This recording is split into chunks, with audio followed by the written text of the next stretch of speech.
जाता पंढरीसी सुख वाट जीवा जाता पंढरीसी सुख वाट जीवा जाता पंढरीसी सुख वाट जीवा जीवा वारीचा महिना आला.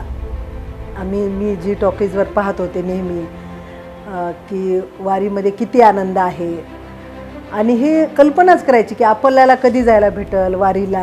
वारीचं म्हणाल तर दादा आणि आई वारी करायचे, म्हणजे माझ्या लहानपणी दरवर्षी ते वारीला जायचे. जाताना ते काय स्वयंपाकाचं सामान घेऊन जायचे, भांडे कुंडे घेऊन जायचे.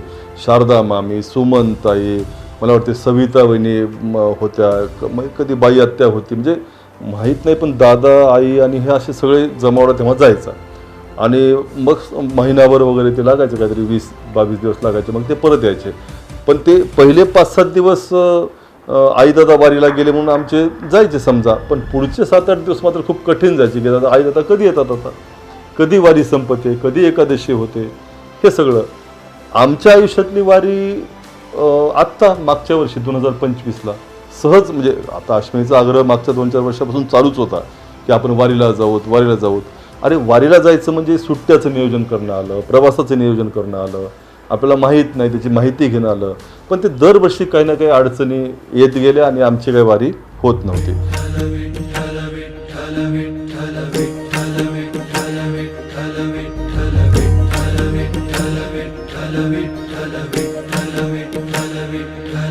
तुळशी माळ ही श्वासांची तुटे थाव विठ्ठला.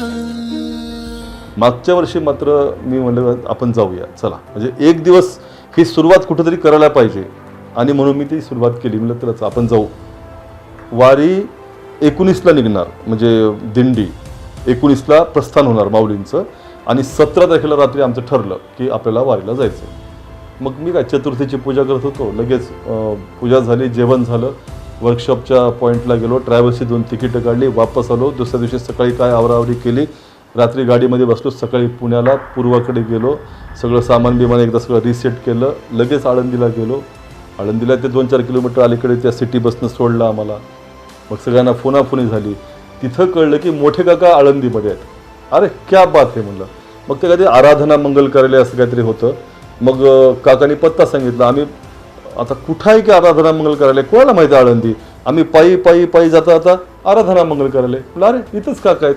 मग गेलो. काकांना इतका आनंद झाला, गळ्या पडले. मग आम्ही त्यांच्या नात्यांना नमस्कार केला. म्हणलं मोठ्या माणसाची भेट झाली, काकांची भेट झाली, आम्हाला तर माऊलीचीच भेट झाल्यासारखं वाटलं. मग तिथून काकाचा निरोप घेतला. ते सामान घेऊन आम्ही आळंदीमध्ये आलो. खूप गर्दी, प्रचंड गर्दी. इंद्रायणी पार करून जसं आम्ही आळंदीमध्ये आलो, फोन लागत नव्हते, सगळे टॉवर बिझी. कोणाचे फोन लागणार आहेत. पण आधेमध्ये कुठेतरी फोन लागला की भोकरे साहेबांना, भोकरे साहेब होते आमचे, सुदर्शन भोकरे, त्यांचं मार्गदर्शन आम्हाला होतं. आम्हाला दिंडीचं नावही माहीत नव्हतं. गेल्यानंतर कळलं की वास्कर महाराजाची दिंडी आहे. बरं, किती म्हणे पालखीच्या समोर, माऊलीच्या समोर 7वी दिंडी, 7 नंबरची. ठीक आहे, 7 नंबर आपलं काय, आपल्याला तर काहीच माहीत नव्हतं 1 नंबर काय आणि 7 नंबर काय. मग आम्ही तिथं त्या दिवशी जरा फिरलो, माऊलीचं दर्शन घ्यायचा प्रयत्न केला, पण ते काय झालं नाही. खूप गर्दी होती. आमच्या वालू सावकारने एक फ्लॅट भाड्याने घेतला होता, त्या फ्लॅटमध्ये आम्ही राहिलो. आणि रात्री मात्र माऊलींचं प्रस्थान होते असं कळलं की मी, अश्विनी, आमचे सावकार, आम्ही सगळेजण त्या मंदिरात दर्शनासाठी निघालो माऊलीच्या. इतकी गर्दी, तो बापरे म्हणलं देवा, आता कसं व्हावं दर्शन आपलं. पण काही नाही, ते मध्ये कोणी जाऊ दिलं नाही. आम्ही फक्त कळसाला नमस्कार केला, दरवाजाला नमस्कार केला आणि आम्ही पुढे जात राहिलो. मुळात म्हणजे ना, मी आळंदीच खूप वर्षानंतर पाहिली. आणि मी ज्यावेळेस आळंदीला गेले, माऊलीच्या समाधीला दर्शन घेतलं, त्यावेळेस मी एकच माऊलीला मागणं मागितलं की माऊली तुमच्यासोबत मला वारीला घेऊन जा, माझी बाकी काही इच्छा नाही. आणि ती ज्या वर्षी बोलले 3 महिन्यातच माऊलीनं ती माझी इच्छा पूर्ण केली. आणि आमचा तो दिवस, रंगनाथ महाराज परभणीकरचं महाराजांचं ते एक धर्मशाळा आहे आळंदीला, मेन रोडवरचं आहे. त्याच्याजवळ समोर जो आम्ही थांबलो, म्हणजे आता पालखी इकडनं येऊन अशी समोरून जाते.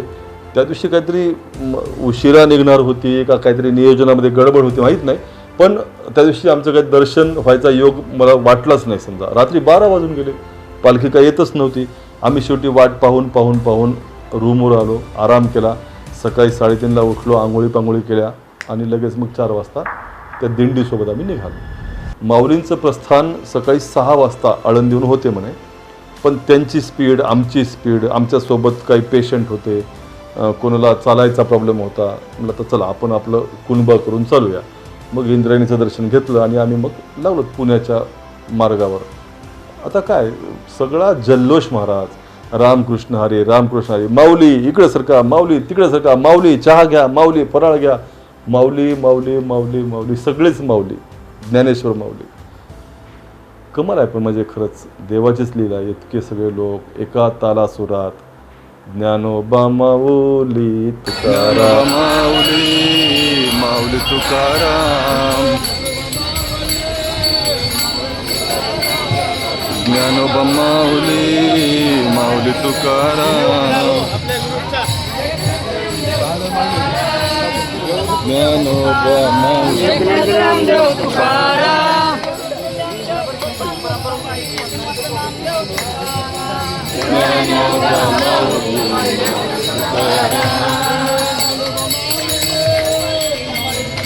कोणी फुगडी खेळायले, कोणी टाळ मृदंग, त्याच्या चालीवर अभंग, काय सोहळाच वेगळा बघा ते.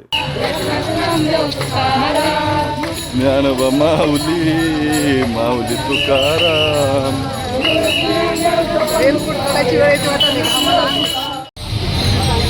ज्ञानोबा माऊली माऊली तुकाराम, ज्ञानोबा माऊली माऊली तुकाराम, ज्ञानोबा माऊली माऊली तुकाराम.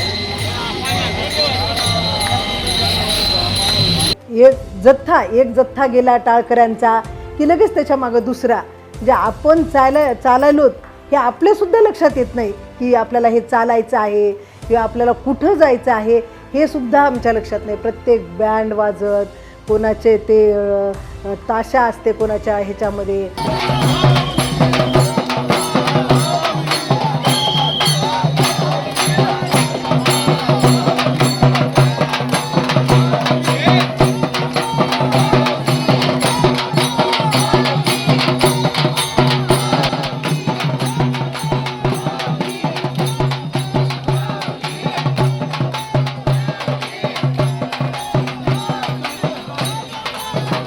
प्रत्येकाच्या तोंडावरचा आनंद, चेहऱ्यावरचा आनंद, प्रत्येकाचा नामस्मरण, प्रत्येकाचं चालणं, त्या आनंदात आम्हाला म्हणजे असं इतका आनंद होता मनात की आम्ही सतत चालतच राहिलो. फक्त एवढंच आहे की आमच्या सोबतचे आहेत ते थोडेसे टप्प्यानं थांबून चाला. म्हणजे सगळ्यांना माहीत होती की आमची ही पहिली वारी आणि प्रत्येकाची वारी, कुणाची 2री, 3री, 5वी, नंतर पुढे असं कळतील की कोणाची 20वी वारी आहे, 18वी वारी आहे. म्हणजे तिथं आम्ही कुठंच नव्हतो तर आणि आम्ही आमचं चालत राहिलो 2 जण.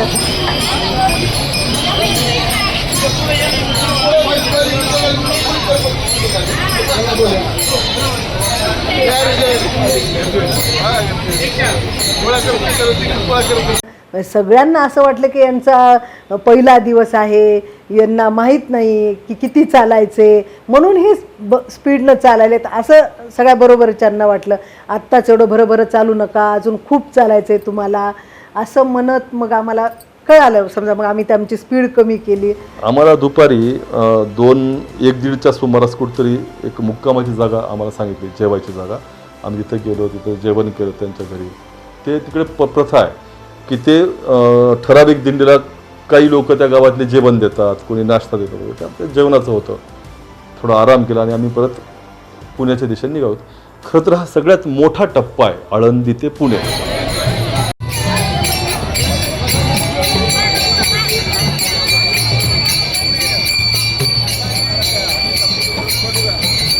दिसले का?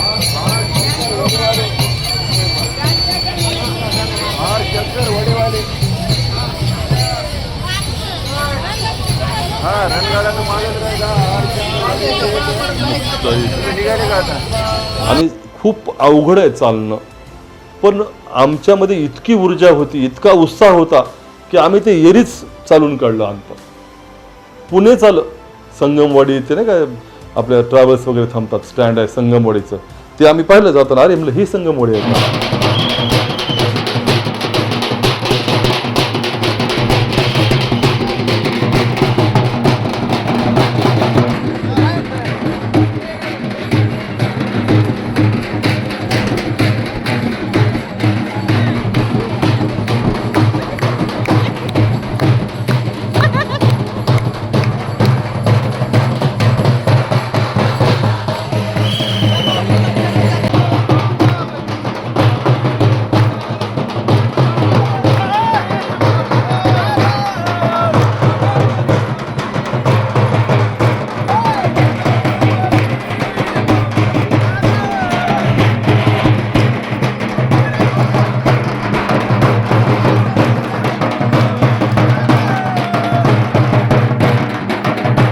ज्ञानोबा तुकाराम. मग पुढे पुढे पुढे एक ओव्हरब्रिज आला, त्या ओव्हरब्रिजवरून जाताना आमचा रस्ता चुकला. मग तेवढ्यामध्ये माऊलींचं दर्शन तिथंच झालं, त्या ब्रिजवरच झालं. माऊली अशा खालून गेल्या, आम्ही वरून बघितलं, ते हेलिकॉप्टर आलं, त्यांनी पुष्पवृष्टी केली, पुण्यामध्ये जंगी स्वागत झालं. सोहळाच नको महाराज.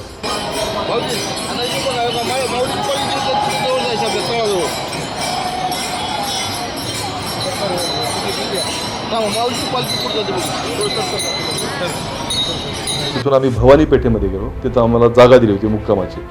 ती पाहिली, 3 मजली इमारत. मग त्यांना म्हणलं वॉशरूमची काय सोय आहे? ते म्हणे पब्लिक टॉयलेट नगरपालिकेचा वापरा.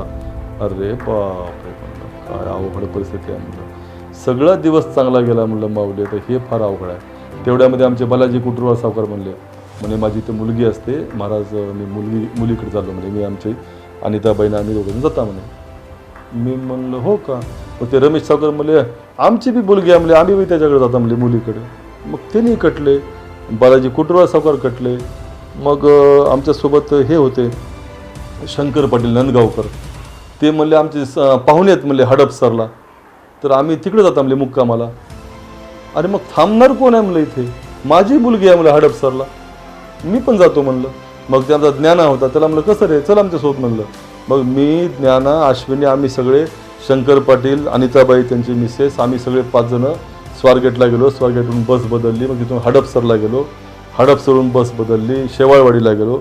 आम्ही आमच्या पूर्वाकडे गेलो, त्यांनी त्यांच्या घरी गेले आणि आमचा तिथं 1 दिवस पुण्याला मुक्काम असतो ना, मग आम्ही तिथं मुक्काम केला. आणि मग दुसऱ्या मुक्कामाच्या दिवशी मात्र मग आम्ही ओझं कमी केलं, रेनकोट घेतले होते चांगले भारी जबरदस्त. आमचे दिगू काका म्हणले अरे हे काही कामाचं नाही, नुसतं मेन कापड पाहिजे. आणि खरंच आहे, वारीमध्ये नुसतं मेन कापडच चालतं, बाकी काही चालत नाही. मग ते शूज घेतले होते आम्ही, भारीचे शूज.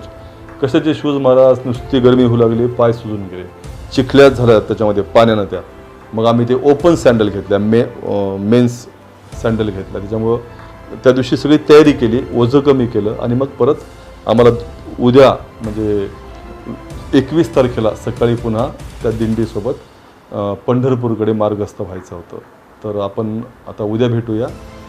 सासवडकडे जायचं आहे उद्या आपल्याला पुण्यावरून, तर त्या प्रवासामध्ये आपण भेटूया. धन्यवाद.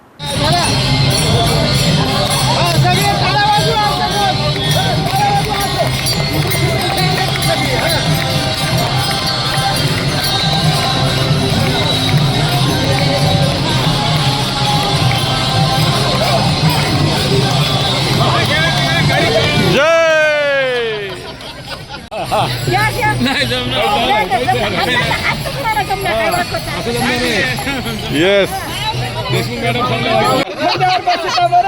माऊली माऊली माऊली माऊली माऊली.